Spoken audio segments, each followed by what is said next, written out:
So that was a reference to a perfect lamb, a sacrifice of a perfect lamb. Not any lamb. I won't just bring any lamb. For a perfect lamb, there is a salvation from death. That is a symbolism. Really, it was not the lamb. It was a symbol of Christ coming later. Now you go later, one time in the history of the Jews, they rebelled against God. They did it many times, 10 major times they did it in the Sinai. And then the serpents came and just bit them one by one. And many were poisoned through serpents. It is mentioned fiery serpents. And then God told Moses to do something very strange, very strange. He told him to make a serpent made of bronze, brass, and put it on a high stick. And everybody from the Jewish nation looks at that serpent. He'll be healed from the poison of the serpent. Now it is mentioned in the New Testament, comments on that. It says, see, the snake is a serpent, is a symbol of the devil. Snake is not the devil. Snake is just the symbol of the devil. Snake is just an animal, okay? And now what happened is, Jesus was hung on the cross, became a serpent for us. He who was perfect, more perfect than angels, but he was willing to be like the serpent sin on the cross. You look at him, you receive him in your heart. Tonight, your sins are washed away. Tonight, your sins are washed away. You don't need some religious ceremony. Tonight, your sins are washed away if you receive him. You look at Jesus who was hung on the cross. That is so central. So central is the cross in the Christian faith. So central. And throughout the history of the Jewish nation, God told them symbolism. He gave them symbolism to remind them of forgiveness of sin. He said, you bring a lamb that is without blemish. There is no spot on him. He's not blind. He's not limping of certain age.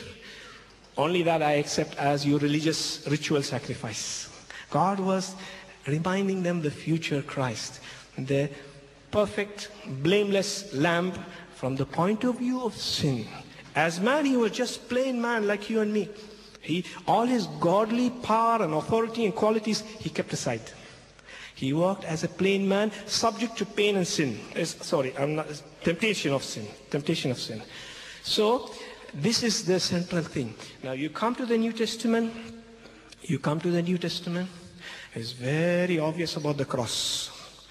The whole New Testament is based on the cross of Jesus. Paul says, the Apostle Paul, one of the famous leaders in the New Testament, he said, I preach Christ crucified. I got nothing less. Many people wanted Paul to preach the Christian faith, Christianity, minus cross. But he refused to do that. He said, I preach Christ crucified. That's the only, it is foolishness in the eyes of people who don't want to believe. The cross is foolishness from the point of view of naturally. Wow, your God goes and dies on the cross. It sounds foolish. It is sounding foolish, but actually it is God's wisdom. Because God's wisdom is different. God had to satisfy his justice. God had to be a blameless person to die for the sins of the world.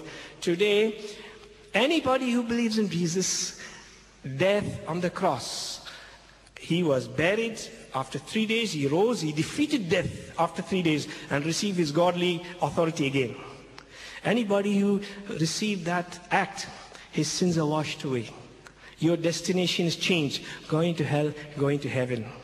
So that's it. And plus many other benefits. That's just one of the major benefits is then the cross. Now, in the New Testament, it's fully based on the cross. You take out the cross, the whole Bible is not worth 2 paisa. When I'm talking Bible, I mean the books of the Jews, I mean the book of the Christians. There's one chapter, Isaiah 53, so clearly about this, so clearly about Jesus suffered and died. So clearly, Isaiah chapter 53. Now lastly, I got just a couple of minutes, right? Now lastly, in the last book of the New Testament, is a prophetic book about things in heaven.